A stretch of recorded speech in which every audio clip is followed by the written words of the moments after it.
Estamos en Dial Radio TV, esto se escucha y se ve y seguimos disfrutando del segmento de Jaime García aquí en la radio. Y usted dirá, Jaime, ahora se viene en contacto. Exactamente, vamos a estar en contacto con el doctor Alejandro Gangui del IAFE, del Instituto de Astronomía y Física del Espacio, en Buenos Aires. ¿Cómo estás, Alejandro? Hola, oigo medio cortado, pero bien, todo muy bien por acá. Gracias, Jaime, por tu llamada. No, por favor, al contrario, es un placer enorme que estés en mi programa. Antes había estado hablando de ti, he mostrado los libros que tengo, que no son muchos, yo tengo solamente 2 libros tuyos, el Entre la pluma y el cielo y la didáctica de la astronomía. Me faltan quizá los más bonitos, pero sobre todos son lindos, sin duda, ¿visto? Yo me he divertido mucho leyéndolos, sí. Sobre todo, bueno, el Entre la pluma y el cielo me parece fantástico, y tengo muchas ganas de leer el de Dante Alighieri, ¿no? Que ese debe ser fantástico también. Sí, bueno, lo que tiene ese que en particular, bueno, digamos, para la audiencia un poco es, nada, yo estudié en Italia, entonces un poco el idioma lo fui aprendiendo, el italiano lo fui aprendiendo allá en el país, ¿no? Mientras uno estudiaba, y mis compañeros no tuvieron mejor idea que darme como texto introductorio para que practicara, para que aprendiera el infierno de Dante. Entonces, te mandaron al infierno. Claro, en vez de empezar con las cosas, para hacer rápido así, en vez de empezar con las cosas simples, dijeron, bueno, no, como, a ver, todos los muchachos del secundario allí, como que lo leen, lo aprenden, claro. Vos que estás aprendiendo no podés dejar de empezar con esto. Me llevó 10 años, pero al cabo de un tiempito lo logré, pero bueno, en el interim, bueno, también las cuestiones de astronomía también tomaron su lugar, su preponderancia, claro. Y llegó un momento en el cual uno leyéndolo a Dante, no solamente el infierno, el purgatorio, también sobre todo el paraíso, ¿no? Los tres cantos de la Divina Comedia, uno mal que mal va viendo, va detectando muchas pequeñas partecitas o fragmentos muy grandes también incluso, donde la astronomía tiene un rol relevante, y es muy interesante, puesto que Dante parte un poco en su viaje, digamos, por el intramundo, digamos, por los distintos reinos del más allá, parte del hemisferio norte y termina en el hemisferio sur.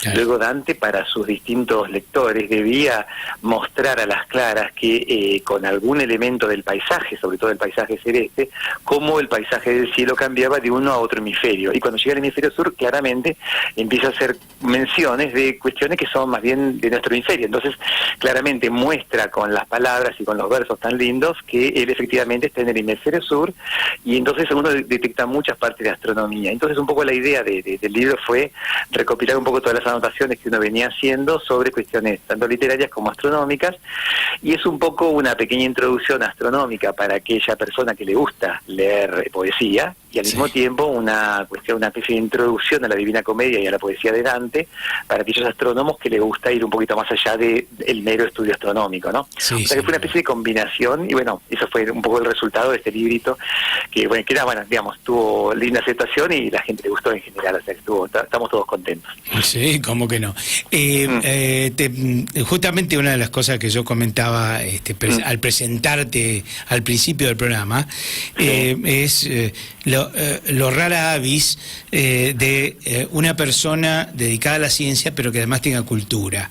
Porque en general, yo conozco algunos, por supuesto, pocos en el país, pero algunos en el exterior, que tengan una cultura, o sea, una lectura más allá de lo que son los temas científicos, ¿no? Claro. Sí, es que en general, digamos, la curiosidad está ya desde que uno la tiene incorporada, y aparte después, bueno, cuando uno empieza a estudiar ciencias, es como que uno duda un poco de muchas cosas, empieza a tener una visión crítica sobre muchos temas, y de a poquito, bueno, cuando uno ya tiene una cierta edad, empieza a digamos, como que el interés se derrama hacia otras fuentes, ¿no? Claro. Y el tema, digamos, de la lectura, uno está acostumbrado, digamos, vos, yo, estamos muy acostumbrados a leer las cuestiones específicas, y después también a todo lo que se nos cruza. Ahora con internet, digamos, se nos cruza de todo, que ya no nos da el tiempo de la vida humana para poder leerlo.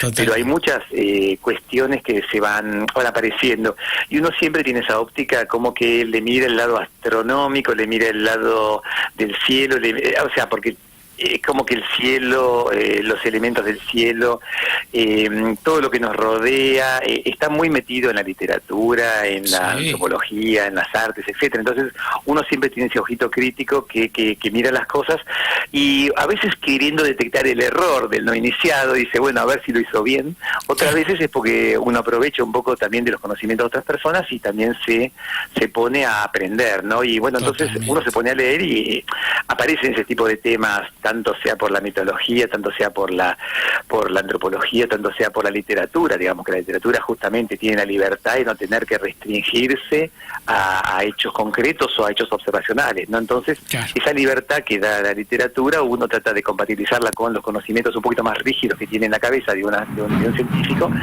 y salen cosas a veces interesantes. Esa es un poco la idea. Claro.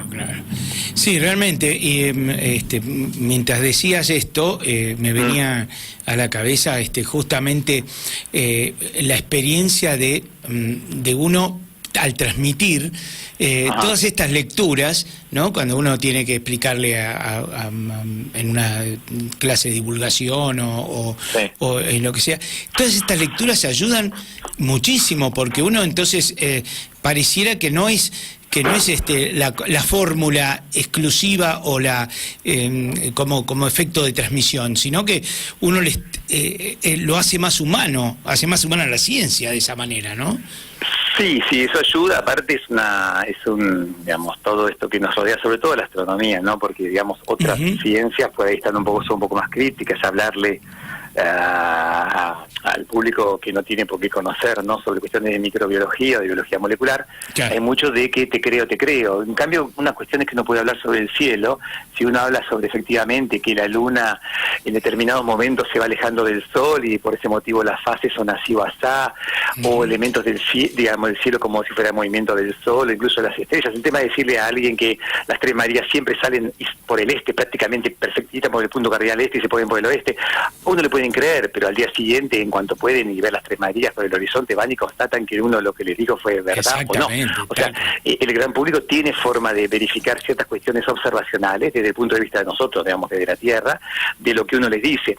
En otras áreas es un poco más complicado, ¿no? Sí. Entonces, por ese lado tiene ese interés, ¿no? Como que es una disciplina que cruza muchos conocimientos y que al mismo tiempo es más aprehensible por la gente que no tuvo un poquito de estudios y que la pueda disfrutar, ¿no? Basta tener una buena noche despejada y se empiezan a ver cositas que uno adentro del edificio no las puede ver, ¿no? O sea, esa es la ventaja que tiene la astronomía, por ese motivo la gran cantidad de astrónomos amateur y que brindan, digamos, un servicio buenísimo y aparte colaboran con los profesionales y hacen un servicio a la comunidad que pocas otras áreas de la divulgación científica tiene este tipo de elementos, ¿no? Tal cual. Realmente, y esa cuestión de verificación experimental es algo que también acerca más a la ciencia, a la gente, porque justamente lo que decías, ¿no? ¿Quién puede experimentar en microbiología? Pero sí, estas cosas sí, y la experimentación es una cuestión bien científica, ¿no? Realmente, sí, claro. No, y aparte, bueno, quiera que no, digamos, es una cosa que está más al alcance de la mano y uno puede, después cuando uno se pone a leer o empieza a estudiar un poquito más, empieza a ver regularidades y empieza a comprender cosas, el tema de que la Cruz del Sur, si yo sé mirarla en cualquier momento del año, la puedo utilizar como una especie de reloj durante una noche, sabiendo que se corre 6 horas de pasar de vertical a horizontal, o bien que si la miro en determinados momentos del año yo puedo detectar en la Cruz del Sur una especie de calendario astronómico, o sea, cosas que uno a priori las mira como diciendo, qué linda imagen, y quedó ahí, pero no. Cuando le doy una vuelta de tuerca más, uno puede aprender mucho de regularidades, patrones, cuestiones que se van repitiendo en el cielo, porque justamente su regularidad es la que durante tanto tiempo a la humanidad le dio una especie de aseguro, ¿no? Y que al mismo tiempo hoy, en general, los astrónomos que están detrás de un telescopio, detrás de una pantalla, mirando observaciones muy puntuales en un puntito del cielo, a veces se olvidan de esa visión global que tiene la gente común y que tienen otros astrónomos que les gusta mirar el cielo como una entidad completa, ¿no? No tan solo una estrella, una supernova, sino dedicarse a mirar globalmente lo que uno puede encontrar. O sea, es bien sabido que una lluvia de estrellas fugaces si uno mira un puntito del cielo no detecta nada, hace falta tirarse sobre el pasto, mirar para arriba, acostumbrar el ojo y quedarse hasta las 3 de la mañana o desde las 3 de la mañana empezando a mirar el cielo en forma global. O sea, eso es lo que distingue a una persona que aprecia mucho el cielo de otras personas que se dedican profesionalmente a determinadas parcelas muy pequeñitas del cielo y que por falta de tiempo por ahí no pueden preocuparse o no pueden disfrutar el resto del cielo que una persona común sí lo puede hacer, ¿no?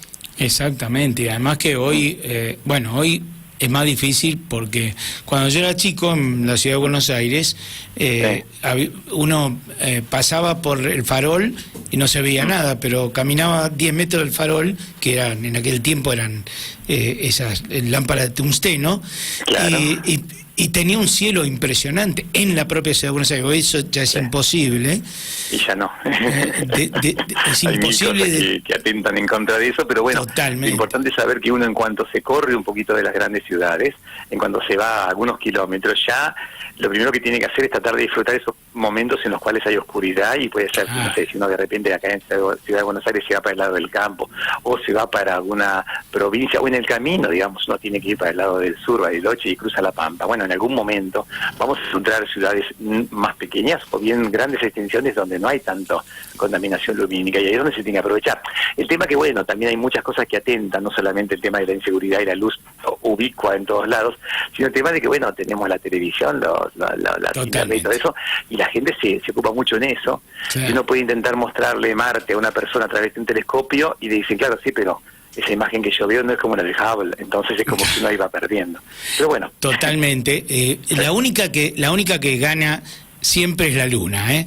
La luna, yo cada vez que le muestro a la gente la luna, se quedan fascinados de cualquier edad, ¿eh? De cualquier edad, porque la diferencia de verla como una cosa plana, digamos, apenas coloreada, a verle montañas, cráteres y demás con un telescopio, aunque sea con poquísimo aumento, ¿no? Que esos 50 aumentos. No, aparte del hecho de que, bueno, justamente uno ahí utiliza otro tipo de cosas, ¿no? Uno empieza a mirar, uno empieza a detectar formas. Exacto. Es como ponerse a mirar formas en el fuego o en las nubes, ¿no? Uno rápidamente encuentra un yacaré, encuentra un perro. En el tema de la luna uno encuentra el conejo, la señora Charly García, lo que se te ocurre empiezas a encontrar, y eso se presta como para que incluso sin grandes telescopios, sin grandes aumentos, uno, quien tiene buena vista, uno ya le está perdiendo, pero quien tiene buena vista, empieza a ver formas y rápidamente se da cuenta y piensa, ¿cómo puede ser que hace 450 años, la época de Galileo, él aún tuviese que luchar contra gente que decía que la luna era etérea, o sea que era una superficie completamente impoluta, inmaculada, y justamente en aquella época, en las representaciones pictóricas de las iglesias, a la Virgen, a la Inmaculada Concepción, se la colocaba arriba de una luna, justamente porque la luna era inmaculada, y ya desde la época, y antes ya se veían manchas, o sea, uno se empieza a cruzar con la historia de la ciencia y a decir cómo puede ser que ciertas visiones estuvieran tan arraigadas en la mente de los antiguos, ¿no? Como para negar incluso las cosas que sus propios ojos veían.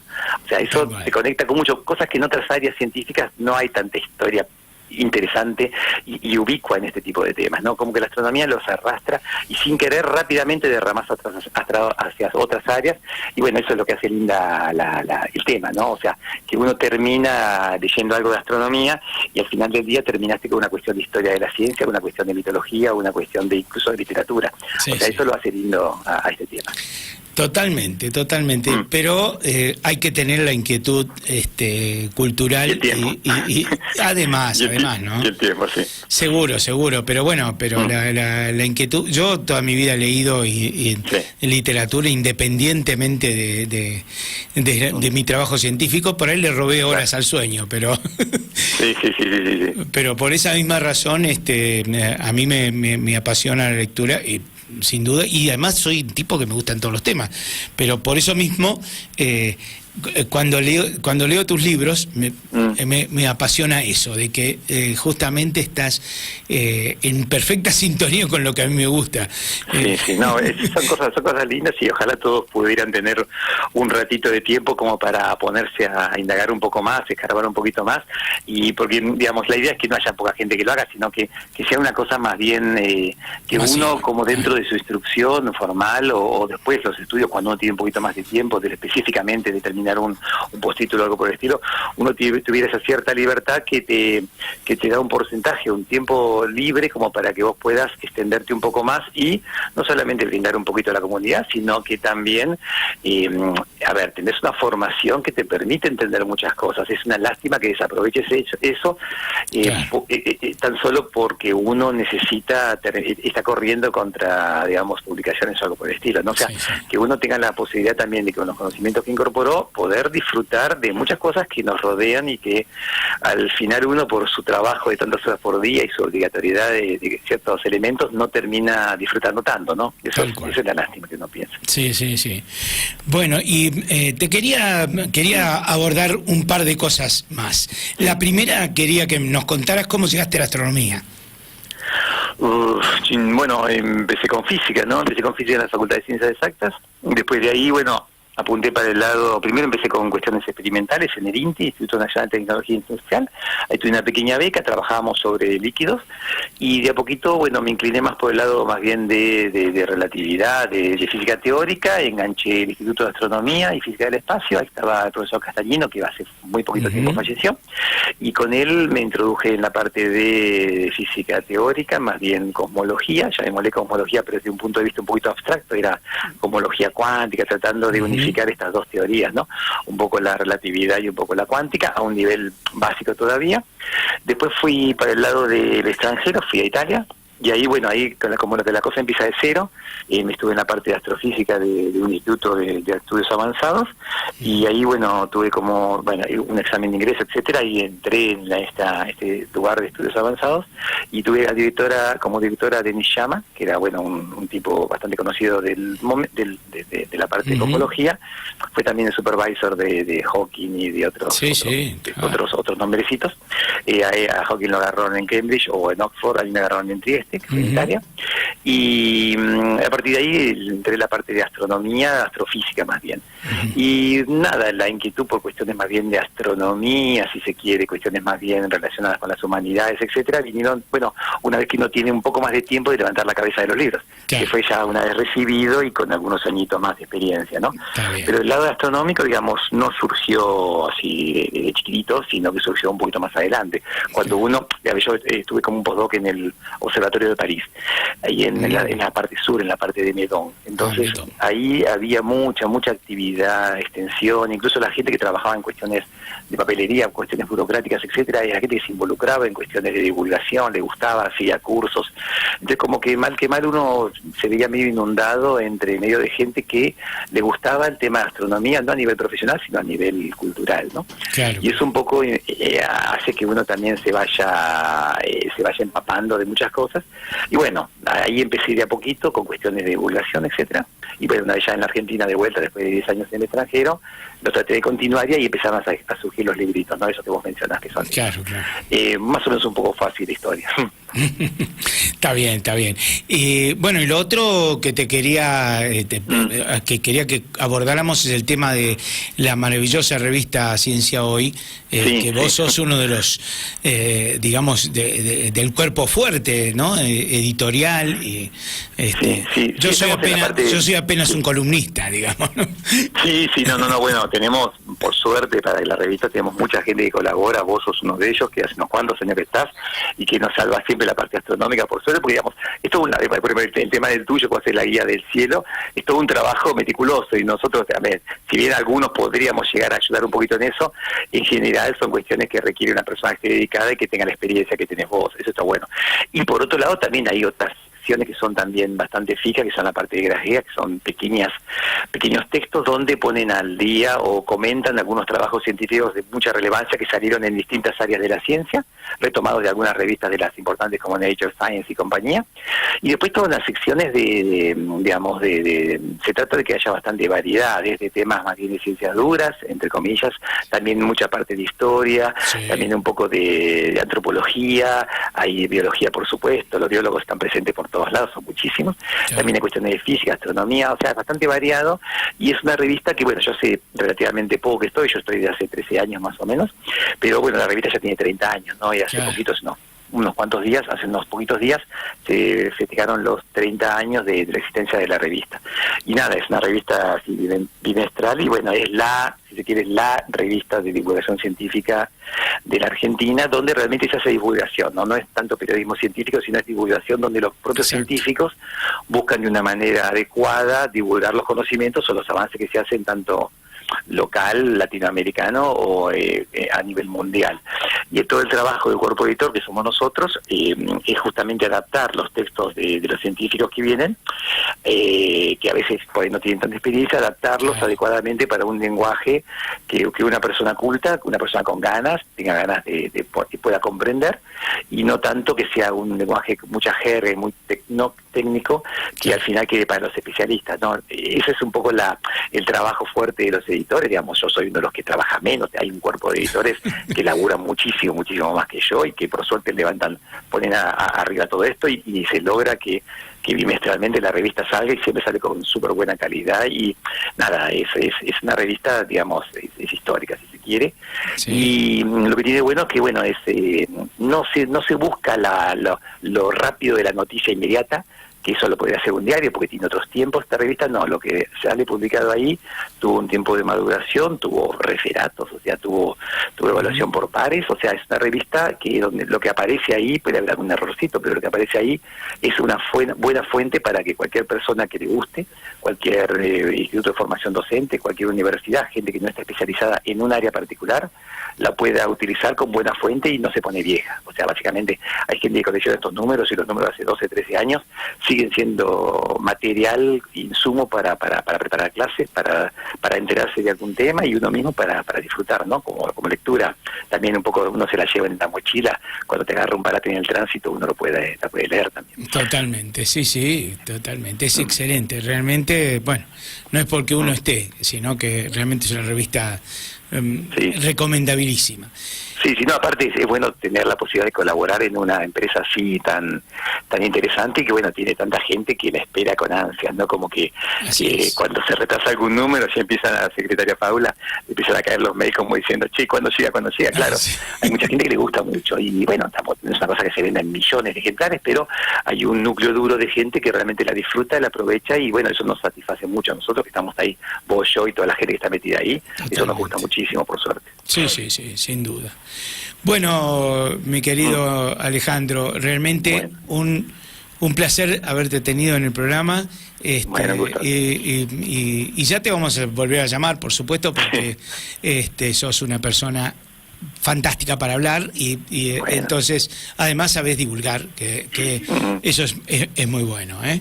Eso es bueno, sí. Bueno, yo te agradezco muchísimo por la llamada, etcétera, y bueno, evidentemente por este programa, que bueno, no puedo salir en video, pero no importa, lo importante es la voz, lo que nos comuniquemos, y que nada, lo que vos haces en la red está buenísimo, y bueno, todo lo demás también, lo de las escuelas para chicos, lo que haces con lo demás, el observatorio tuyo y todo lo demás, o sea, eso está buenísimo, de ejemplo a seguir. Pues ya tenés muchos años, así que tenés experiencia, esperemos que las futuras generaciones que nos pasen por encima a nosotros sigan con esta actividad que realmente vale la pena, y a mí me encanta. O sea que felicitaciones a vos y muchas gracias por la llamada. No, gracias, y felicitaciones a vos por tu bárbaro trabajo también, ¿eh? Muchas gracias, Un gran abrazo. Hasta luego. Bueno, estábamos entonces en contacto con el doctor Alejandro Gangui, del Instituto de Astronomía y Física del Espacio y la Universidad de Buenos Aires, desde, por supuesto, Buenos Aires. Desde su casa hoy, por el tema del G20, que no puede estar trabajando en la oficina porque es parte de la zona que está vedada para actividades, ¿sí? Así que, bueno, por eso no tuvimos imagen. Pero de todas maneras, Diego nos salvó la falta de imágenes con su creatividad. Así que gracias, Diego, y te entrego un poco tarde, pero... No, tranquilo, Jaime, vamos a las noticias. ¿Cómo no? Por favor.